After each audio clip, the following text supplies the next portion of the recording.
আজকের এই ভিডিওতে আমরা দেখাবো কিভাবে খুব সহজে ঘরে বসে পুলিশ ভেরিফিকেশন ছাড়া অনলাইনে ই-পাসপোর্টের জন্য আবেদন করবেন।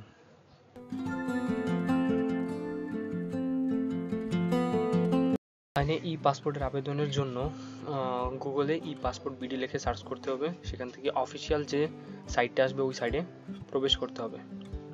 এই সাইটে প্রবেশ করার পর আমরা যেহেতু ই-পাসপোর্টের জন্য আবেদন করব তাই এখানে ক্লিক করব। বাংলাদেশ থেকে আবেদন করব তারা ইয়েসে ক্লিক করব এবং যারা বাইরে থেকে আবেদন করব তারা নোতে ক্লিক করব। তারপর হচ্ছে আমরা যেখানে অবস্থান করছি সেখানে ডিস্ট্রিক্টটা সিলেক্ট করে দিব আর আমাদের যে কাছের পুলিশ স্টেশন আছে পুলিশ স্টেশনটি সিলেক্ট করে দেবো। সিলেক্ট করার পর আমাদের হচ্ছে পাসপোর্ট অফিসটি এই নিচে শো করবে। তারপর হচ্ছে কন্টিনিউতে ক্লিক করব। পরবর্তীতে আমরা আমাদের ইমেল অ্যাড্রেস দিয়ে কন্টিনিউ করব। এখন আমরা পাসওয়ার্ডটি ক্রিয়েট করে নিব। পাসওয়ার্ড ক্রিয়েট করার পর এনআইডি অনুযায়ী নাম দিতে হবে। আমাদের যাদের নাম বড় তারা হচ্ছে নামের শেষ অংশ সারনেমে দিব এবং প্রথম অংশ গিভেন নেমে দেবো। গিভেন নাম দেওয়ার পর তারপর হচ্ছে মোবাইল নাম্বারটি দিয়ে দিব। মোবাইল নাম্বার দেওয়ার পরে ক্রিয়েট অ্যাকাউন্টে ক্লিক করব। এখন আপনার দেওয়া জিমেলে একটি মেল যাবে, সেই মেলে একটি লিঙ্ক থাকবে। লিঙ্কে ক্লিক করলেই আপনার অ্যাকাউন্টটি অ্যাক্টিভেট হয়ে যাবে। অ্যাক্টিভেট হওয়ার পরে আপনার এই পেজটি ওপেন হবে। এখানে ইমেল এবং পাসওয়ার্ড দিয়ে সাইন ইন করতে হবে।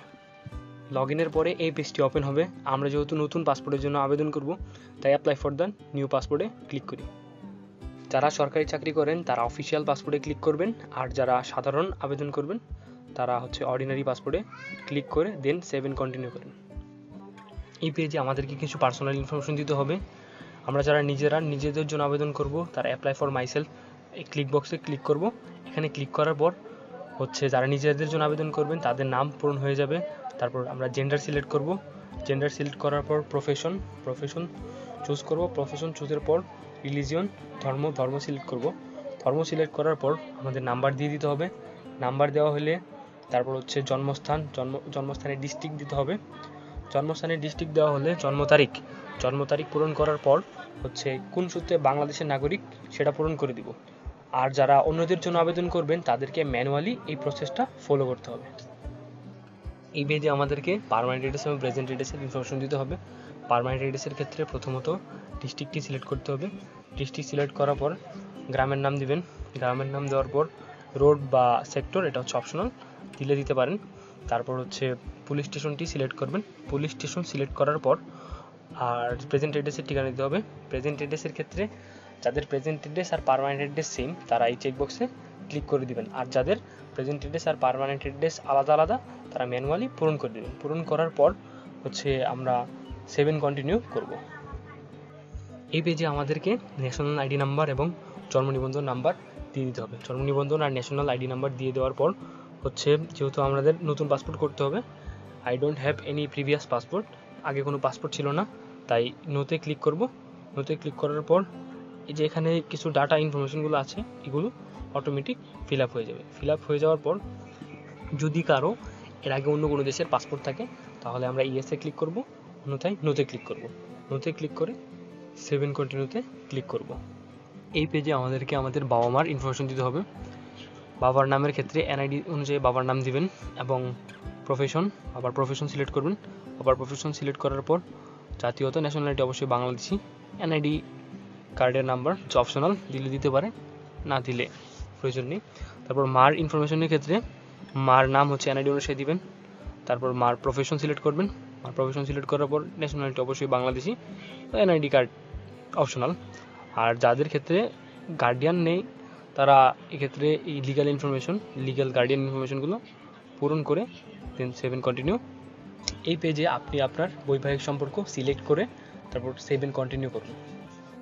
এই পেজে আপনার ইমার্জেন্সি কন্ট্যাক্ট হিসেবে যাকে দিতে চাচ্ছেন তার সাথে আপনার সম্পর্কটা সিলেক্ট করুন। এরপর তার অ্যাড্রেস যেমন হচ্ছে ডিস্ট্রিক্ট, গ্রামের নাম, route optional, post office select করবেন। পোস্ট অফিস সিলেক্টের পর পুলিশ স্টেশন, নিকটবর্তী police station, email address optional, then contact নাম্বারটা অবশ্যই দিতে হবে।